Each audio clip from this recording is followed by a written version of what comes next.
আমি সেটা হলো কি, হ্যাঁ, হ্যাঁ ওই হুমায়ুনকে টাকা পয়সা না দেওয়াই ভালো হবে আর কি। হ্যাঁ কথা বুঝতে পারছেন? হ্যাঁ ওকে দিলে আপনি বিপদে পড়বেন। এখন আমার কথা শুনে।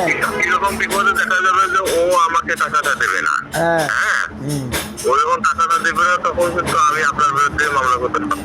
আচ্ছা। হুমায়ুনের বিরুদ্ধে করছি, কোর্টে আসছে, জামিন নিয়ে গেছে, ওকে তো টাকা একদিন একদিন দিতেই হবে। হ্যাঁ আমি চাচ্ছি না যে আপনাদের সাথে বা আপনার সাথে কোনো রকম গন্ডগোল হোক। আচ্ছা কথা বুঝতে পারছেন? হুম এখন আপনি যদি আসিয়ে আপনি যে সমস্ত ডকুমেন্ট দিচ্ছেন আমাকে, হুম সেগুলো নেবেন, আপনার পয়সা বুঝাই দেবেন, আপনি ফ্রি হয়ে গেলেন। আর যদি হুমায়ুনকে দেন, হুমায়ুন যদি আমাকে টাকা পয়সা দেবেন, আমি জানি ওর একটা কষ্ট দেয়, হ্যাঁ, হ্যাঁ তখন কি হবে, আমি বাধ্য হবো যে আপনার বিরুদ্ধে মামলা করতে। আমি চাই না যে আপনার বিরুদ্ধে মামলা করি। বুঝছি, সেই হ্যাঁ। ক্ষেত্রে হুম আপনি একদিন আসিয়ে আমি টাকা পয়সা বুঝাই দিয়ে আপনার কাগজ পত্র নিয়ে গেলে আপনি ফ্রি হয়ে গেলেন। হ্যাঁ তারপরে বাকিটা আমি ওর সাথে বুঝবো। আচ্ছা ঠিক আছে। কথা বুঝলেন নাই? এখন এটা আপনার আপনার ভালোর জন্য বললাম। বুঝছি, আমি বুঝছি। জানি যে আপনি একটা ভালো মানুষ। বুঝছি আপনার কথা বলছি দেখছি। বুঝছি। এখানে নজরুল ঢুকিয়ে ভেজালটা হয়েছে। হ্যাঁ। ও একটু ওই তাছাড়া আমার ভাবছি যে ও খুব ভালো লোক না, বুঝতে পারছি আমি। হ্যাঁ তা আপনার সাথে আমি গন্ডগোল করতে চাচ্ছি না। হ্যাঁ কথা বুঝছেন? যেহেতু আমার এই যে টাকা পয়সা আমি দিচ্ছি, সেটা টাকা তো সবারই কষ্টের টাকা, তাই না? হ্যাঁ। আপনিও দেবেন কষ্ট করে, আমিও কষ্ট করি দিচ্ছি। এবার আপনি যদি দিয়ে আপনার ডকুমেন্ট গুলো নিয়ে যান, তাহলে আপনি ফ্রেশ হয়ে গেলেন, আপনার সাথে কোনো লেনদেন গন্ডগোল থাকলো না। দেখা গেলো যে আপনি হুমায়ুনকে দিলেন, হুমায়ুন আমাকে দিল না, হ্যাঁ। হ্যাঁ, হুম। তখন বাধ্য হবো আপনার বিরুদ্ধে আমি অ্যাকশনে যাইতে। হ্যাঁ কথা বুঝছেন? হ্যাঁ। এই জন্য আমি চাচ্ছি যে ওকে দেওয়ার দরকার নেই, আপনি আসেন, কোনো সমস্যা নেই, একদম আমি আপনাকে সুন্দরভাবে আপনার কাগজপত্র বুঝিয়ে দিয়ে আপনার কাছে আমার পয়সাটা দিয়ে দেবো স্যার। আপনার সাথে গন্ডগোল স্যার, ঝামেলা স্যার, হ্যাঁ। তারপরে বাকি যেটা আছে, হুমায়ুনের সাথে মামলা হয়েছে, ও করে আসিয়ে বাকি টাকা পয়সা দিয়ে ও দিয়ে দিলে ওর মামলা আমি উঠাই নেবো। কিন্তু আপনি যদি হুমায়ুনকে দেন, হুমায়ুন দেখা গেল যে আমাকে পয়সাটা দিল না, তখন কিন্তু আমি আমার তো মাথা খারাপ হয়ে যাবে যে কি টাকা আপনি দিলেও দিল না, তো আপনার ডকুমেন্টস তো আমার কাছে আছে, আছে। হ্যাঁ, হুম তখন আমি কিন্তু আপনাকে আপনার বিরুদ্ধে তখন যাবো।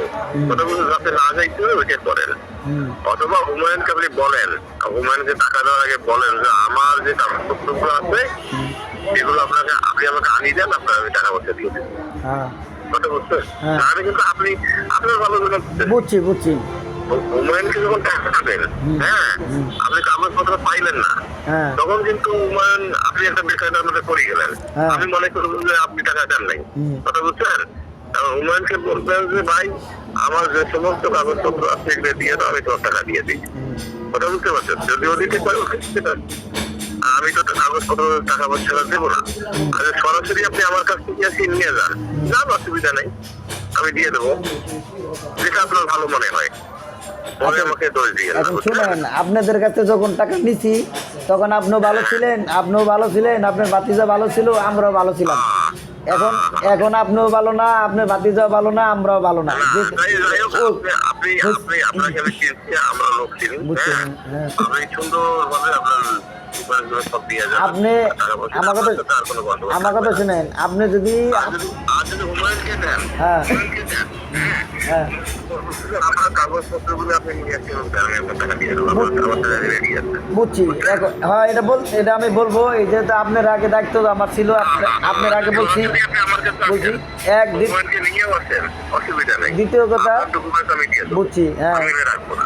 আচ্ছা, হুমায়ুন ভাই দেখুন যদি যায় বলে দেখুন, এইভাবে যদি যায় এইভাবে বলে এক, আর যদি এভাবে না হয় আমি ওখানে যাই টাকা দিব না, আপনি ওইখানে নিয়ে আসবেন না, আর তাহলে ওই টাকাটা আমার কাছে থাকবে, আমি কিন্তু হুমায়ুন ভাইয়েরও দিব না টাকা, যদি এভাবে বুঝে নাই। কারণ সে আমার যদি ডকুমেন্ট দিতে পারে দিব, ডকুমেন্ট ছাড়া আপনি নিজেকে সেভ করার জন্য, হ্যাঁ, হ্যাঁ, হ্যাঁ। নিজেকে পরিষ্কার রাখার জন্য আপনি যেহেতু সম্পূর্ণ ডকুমেন্ট আমার কাছে আছে, হ্যাঁ আপনি আমাকে দিয়ে আপনার ডকুমেন্ট নিয়ে গেলেন, তাহলে আমার ঠিক আছে। দরকার নাই। আচ্ছা যাই হোক, আপনি আর বাকি হুমায়ুনের সাথে আমি করবো। বুঝছি। আর আপনি যদি আমার কথা যদি ভালো না লাগে, বিশ্বাস না করেন, কি এটা আপনি আমার ব্যাপারে বাবুর সাথে একটু আলাপ করে, যেহেতু বাবু আপনার কাছের লোক। বাবুকে নিয়ে আসেন, শুনেন, বাবুকে নিয়ে শুনেন। আসেন, অসুবিধা নেই। না, না, বাবুর লগে নিয়ে আসেন, টাকা পয়সা দিয়ে কাগজপত্র না নিয়ে না আসেন। বাবুর লগে যোগাযোগ কইরা আপনি এক সময় গুনাবাড়ি না আহেন, আপনি চৌরাস্তা আসেন, চৌরাস্তা না মৌচাক আসেন, বুঝেন নাই? আপনি বাবুকে নিয়ে আসেন, বাবু আমার লক্ষ্য, অসুবিধা নেই, বাবু আমার সাথে বেইমানি করবে না।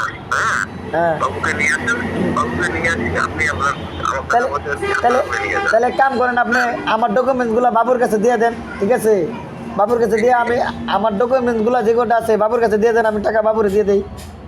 আমার কথা শোনেন, বাবু নিয়ে আসেন, বাবু- আমার কথা কি জানেন, চেম্বারে আইসেন। আমার চেম্বার দেখছেন না? আমার ডকুমেন্টগুলো যেই দেয় আমি তার এই টাকা দিতে বাধ্য। মানে আপনি দেন, মানে আমার পাও হ্যাঁ। আপনি আমার চেম্বারে, বাবু সহ আমার চেম্বারে আইসেন। না না আমি ঢাকা যেতে পারবো না। তাহলে কার আপনার বিরুদ্ধে মামলা হবে আগামী মাসে, দেখবেন। ঠিক আছে ভাই, আচ্ছা, এখন মামলা করলে এটা আপনার ইচ্ছা, কারণ আমি তো টাকা দিব না, স্বীকার করি না।